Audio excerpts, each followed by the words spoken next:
Have a holly jolly Christmas. And as you walk down the street, how you say hello to friends you know, and everyone you meet. Oh yeah, ho ho, the mistletoe. I don't know, I probably should have rehearsed something. I never rehearse any of these. That's why they're all so terrible. But we love them, right? They're great. You people are fantastic. I hope you're having a holly jolly Christmas. So listen, folks, here at the George McCanna Show, we're dealing with things. I'm going to start being, I think, a little more bombastic and confident on the camera, because you know what? I feel like we kind of know each other now. You know, I've kind of exposed you all to these rambling ideas that I have, and been putting out a lot of low quality shit recently. This is high quality trap shit right here. I hope you're enjoying these high quality trap philosophy things. But I've been putting out some shitty videos recently, so I'm working on it. But like I'm kind of learning how to get organized and shit. You know, a bunch of those things. A bunch of them. Tings. And this is where I wish there was an audience, because I feel like I'd be like, hey man, how you doing? But then there'd be that fucking delay, and that would throw off the time. You know, like time, reality. It's big. These are things that I think about. So I guess I'll maybe like recap, sum up, put together, and then boom. So we did the first season of Becoming George, right, where all the episodes were 33 minutes and 33 seconds long, which was very, very intense to work with. And it was weird. It became this weird kind of addiction for me, where it was like it became my new form of therapy, and it was something that I experimented with, and I fucking lifted my shirt to the world and said, look at these man titties. And the world kept being the world, which is what it is, right? Like this is what it is, right? And I'm obviously someone that's trying to do things, but I'm also deliberately trying to do these things in the wrong way. Why? Because I feel like life would be too easy if I played by the rules. That's obviously insane, crazy person talk, but that's what I am. And I'm learning to be okay with it. I'm learning to be less afraid of the mental health system and establishment. I'm working on it. It's a scary fucking thing. It's a scary thing where, it's just like, we didn't like how animated that guy was being. He was being a little too animated for what we deemed appropriate for the scenario. Lock him up. It's great, right? That's, you want to have control. And I guess probably part of the reason why I was diagnosed schizophrenic is because one of the illusions that I put out about myself is that I don't even know what I'm going to do. And yeah, like I didn't know that I was going to say that in that voice. But I did. Why? Because I felt like it. I was being free, right? That's the freedom thing, where you do what you feel like doing. However, how can we be responsible with freedom? Freedom and responsibility, they go like 2 peas in a pod, or whatever hillbilly expression is going to be cool. Oh, yeah, trends, expressions. Being a hillbilly was a trend. It's stuck.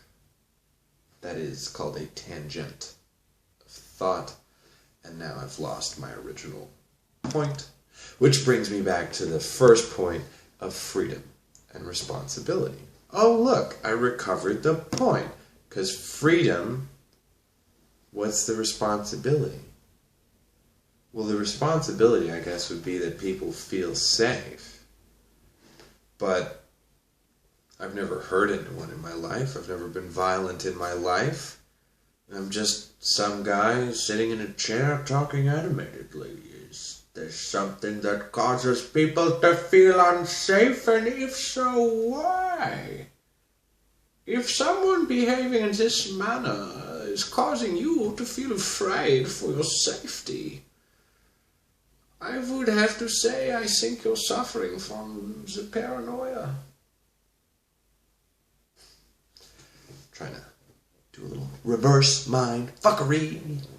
Because, you know, it's a lot of self-confidence issues, you know? Like, I spend most Christmases with my two best imaginary friends. Heavenly Father, Heavenly Mother, boom, boom, boom, boom, boom, boom, boom. Maybe they're real, though. But, you know, my family threw me away, so that was a thing. They were like, no more of you. We don't want you. You go away. We have 7 others. You're not special at all. Get going. Go. Don't let the door hit you on the way out. And Don Callas will calm you. Thanks, Ma. Heartless old bitch. Anyways, so, you know, family and all these things, well, you know, you go through a system and your family, and then and then you learn how to kind of cope. And that's life. It sucks. But, you know, I guess I'm doing okay. I'm actually doing pretty good. This year has been great to me. 2015 has been, it's been a really good year, you know. So, you know, 2015, things I did differently. So, one thing is I recognized what I'm doing is not working. That was the first thing that I realized in 2015. And so I started ground zero, basically. Went back to Mormon church, bore my testimony about Joseph Smith and the plates and everything else. Started paying my tithing, and now I'm far from a perfect Mormon. Like shit, I swear. You know, I have different opinions. I don't necessarily fully trust the general authorities. You know, I'm not a lemming, so to speak. Like, I think a lot of Mormons kind of worship the general authorities instead of taking more of a skeptical approach to whether or not they're worthy of the authority they claim to hold. Just a little Samuel the Lamanite seed. Just put this Samuel the Lamanite seed right there. So yeah, you know, so 2015, you know, was homeless. Started off, you know, homeless, which is a great year to start. Great way to start the year. And now, you know, we got this great apartment, which is, you know, still, you know, getting painted and. Oh my goodness gracious me!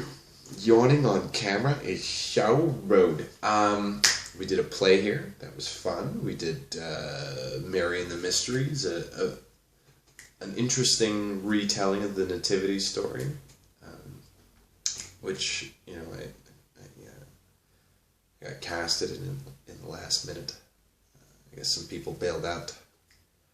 I played the role of Saturn Claus. It wasn't even off book. It was the first time I'd ever done a performance on book, and I felt really about it, but I did it.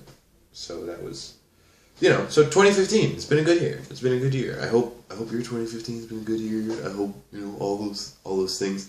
Where are we coming back to the show? Right, this is the show, Becoming George, Season 2. This is it. It's happening right now. Oh no, you're in episode 1 and you didn't even realize it. It's like Inception. Now, strategies that I'm going to have for this season of Becoming George. The first strategy is going to be more space between these bombastic explosions. Because I think there was a point in the first season where I made like fucking a 33-minute video,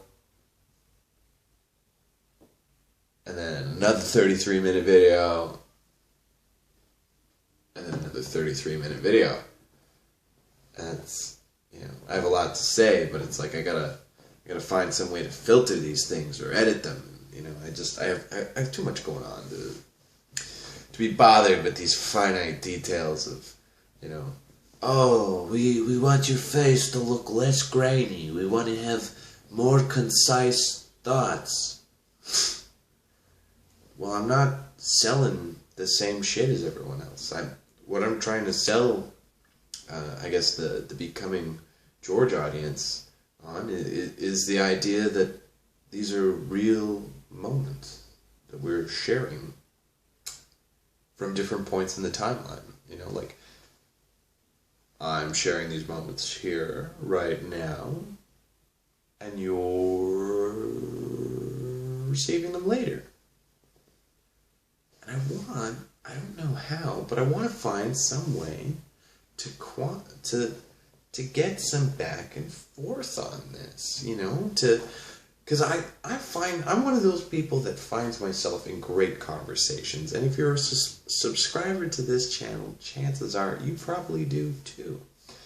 And I feel that we need more great conversations. In fact, I would say the conversation that leads to God is the greatest conversation. Oh, I let the cat out of the bag too early. Ooh.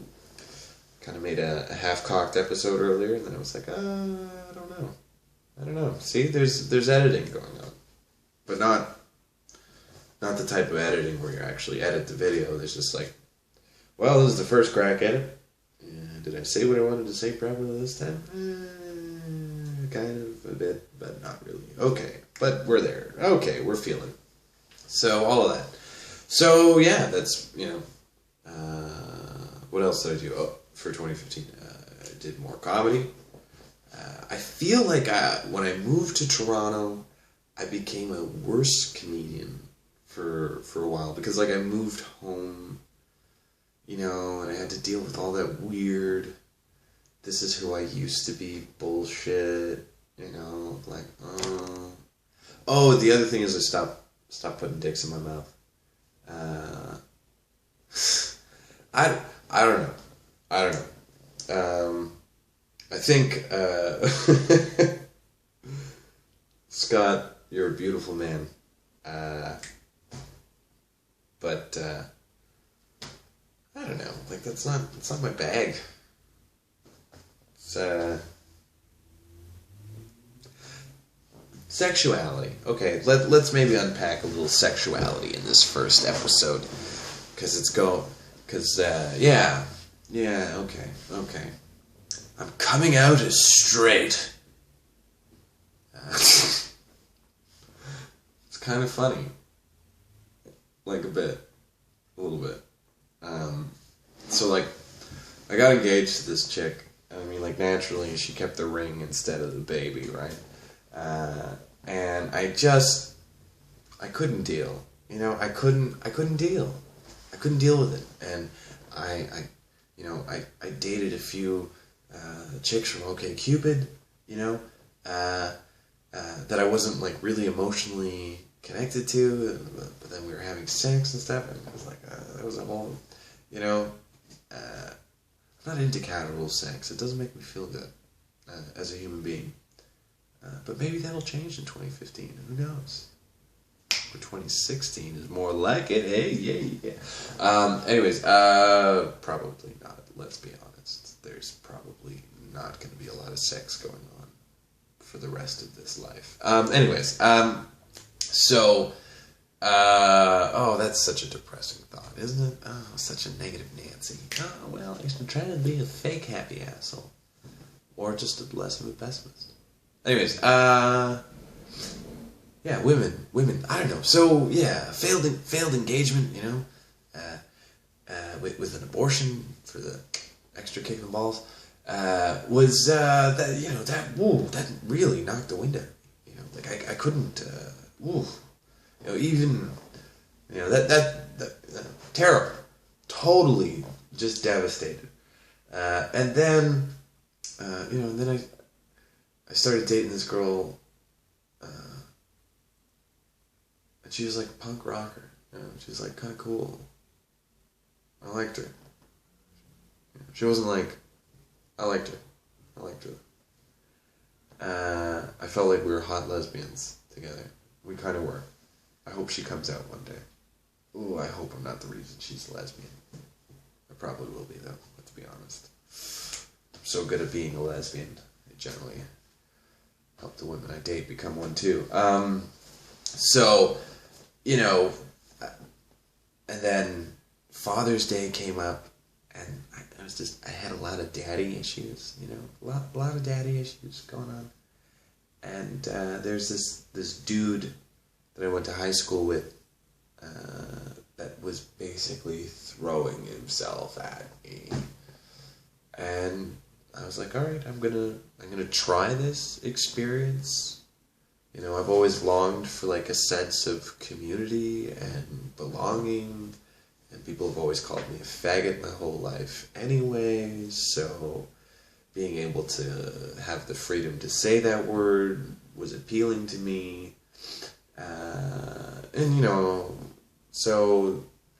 I tried it out. And I didn't really like it. I was honest about that. And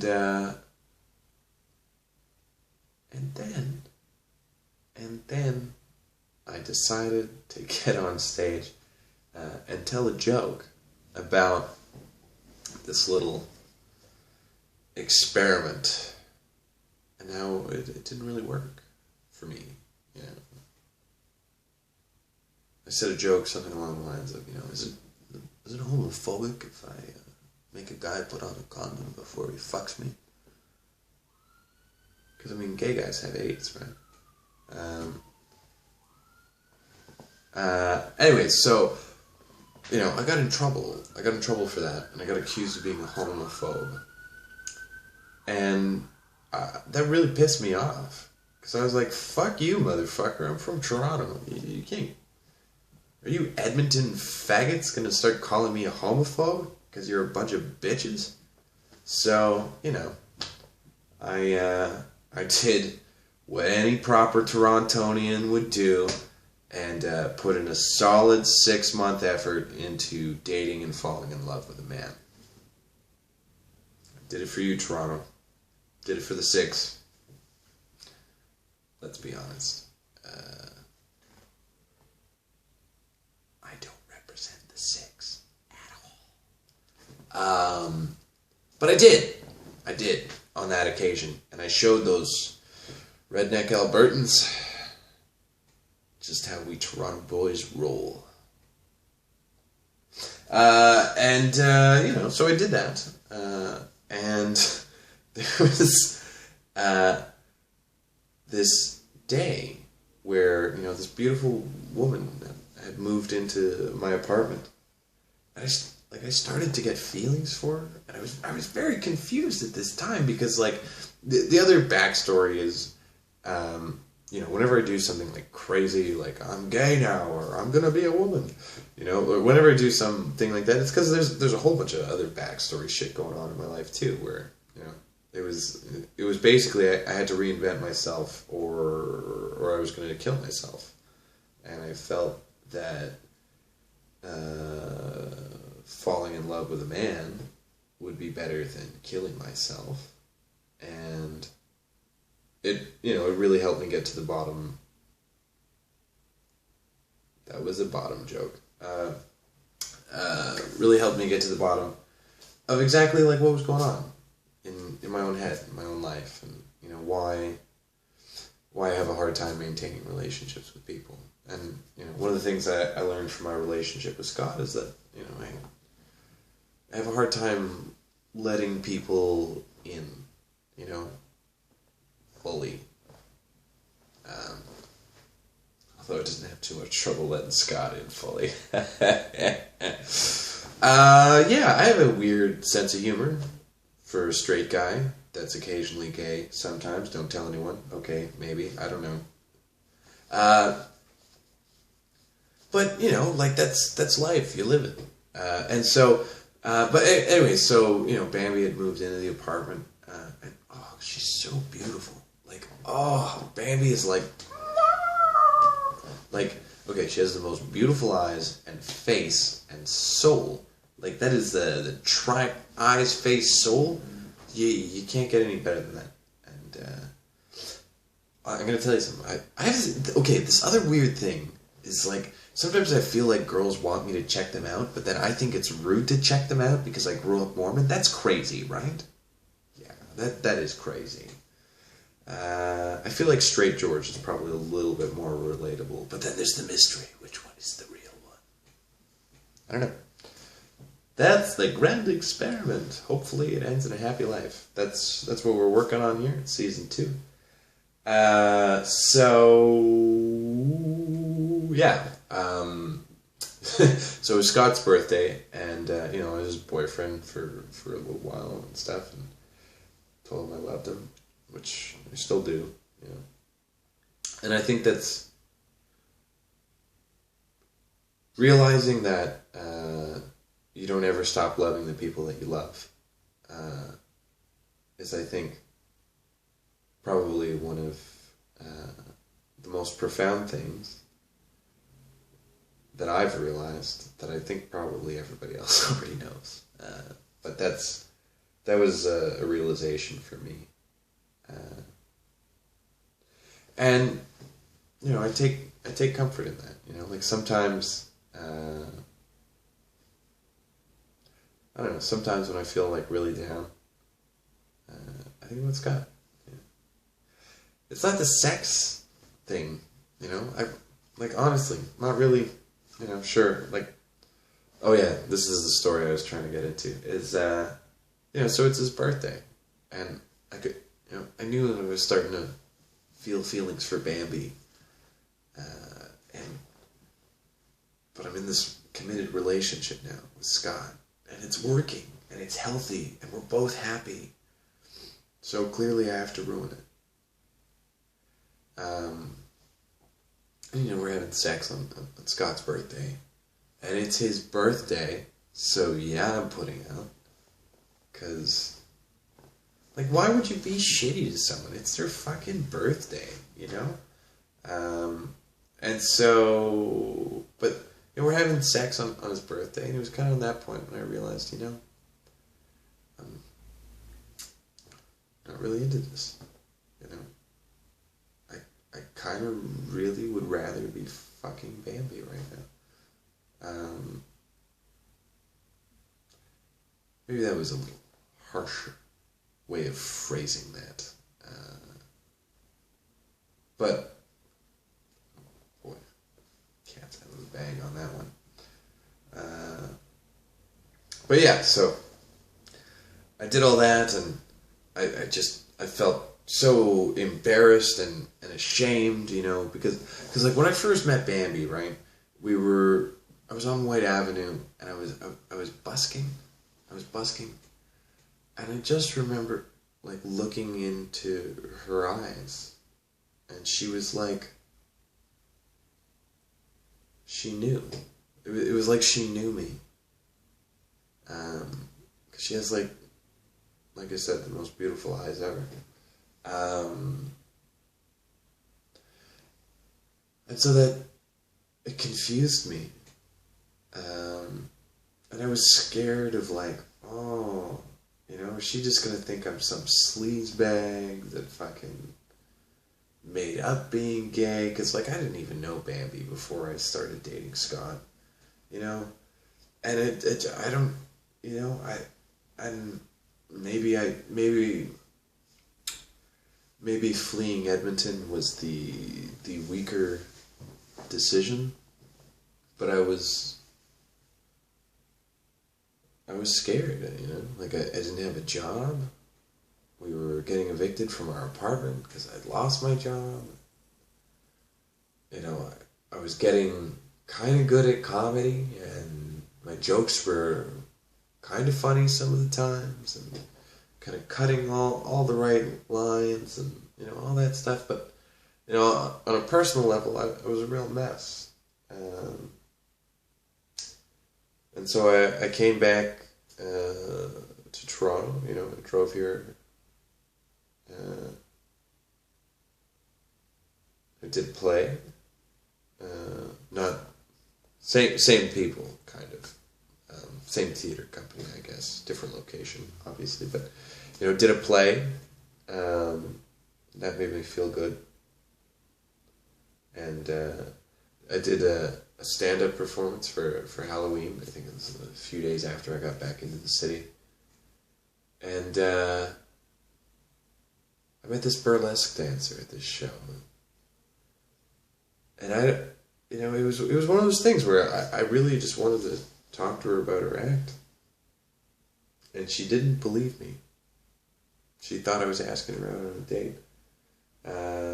Which later I found out, it was perfect, because I found out I was on a date. It was really cute, and she was really beautiful, and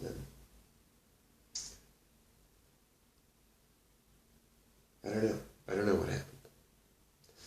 And this is why I'm scared of relationships, I develop emotional closeness to people and start to form attachments, and they don't want to be attached. Which doesn't make any sense, but I feel like maybe it's, everybody read some book on the benefits of emotional detachment, which maybe, that seems like a thing that probably exists in this world,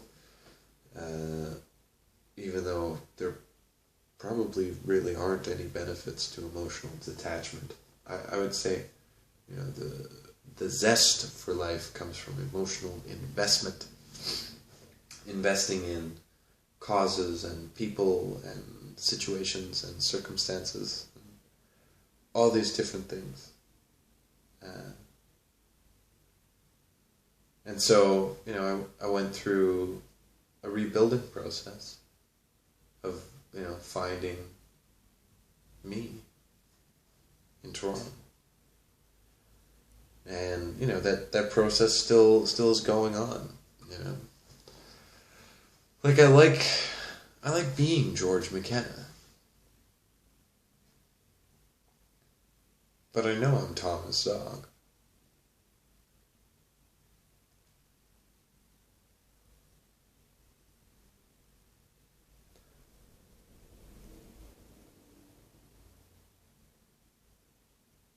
I just like the blank slate that is George. I like that George is able to carry all of my happier tendencies and optimistic outlooks. And it's better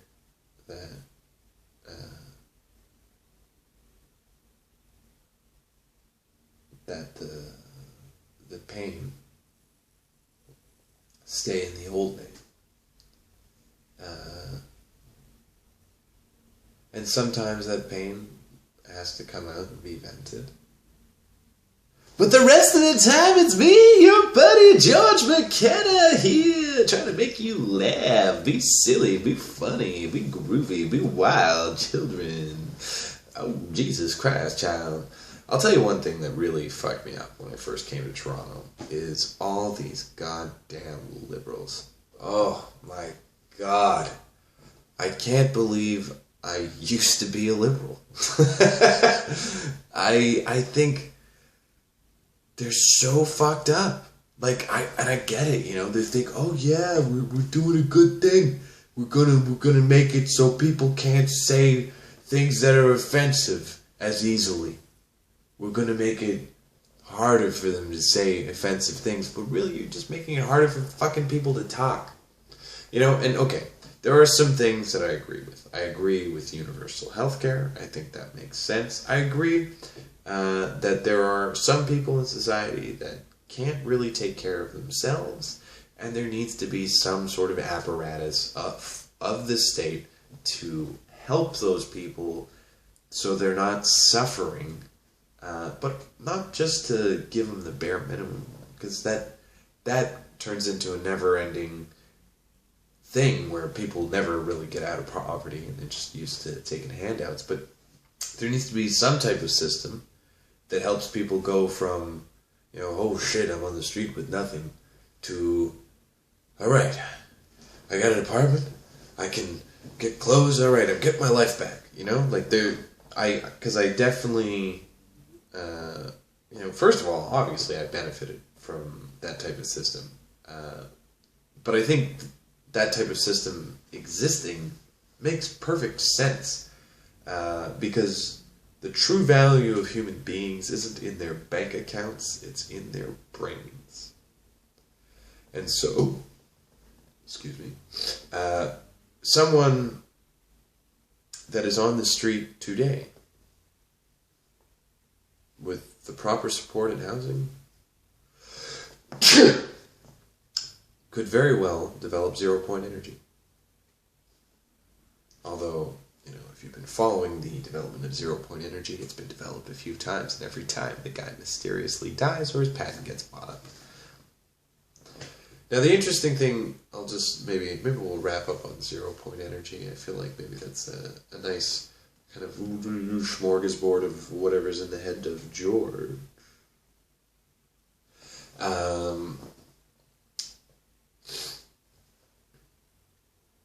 Zero-point energy is a great concept, and it's probably been achieved numerous times, and it's probably even in existence currently in some U.S. Department of Defense black budget stored away in a warehouse somewhere.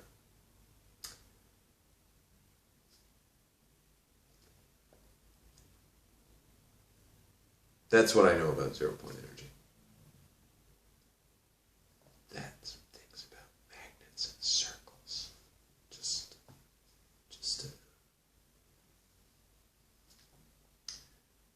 yeah, probably not ready to die yet, so I'm not going to talk too much about zero-point energy. But I will say this, if you're someone that's working on zero-point energy, you know what you should do? Forget about fucking patenting the idea. Hello, it's 2015, we're still on fossil fuels. Forget about your fucking patent and get the goddamn thing to market. I don't know, like the guy that cured polio, was it? With the monkey brains and the, no patent. Climate change, environmental degradation is a much larger threat to the human race than polio. And we're going to kill because you didn't get a patent. We're all going to die because some guy, I didn't get my patent and I'm not going to get the credit. Well, if you're someone that's sitting on zero-point energy right now, and you're waiting on a patent to get things to market, fucking die.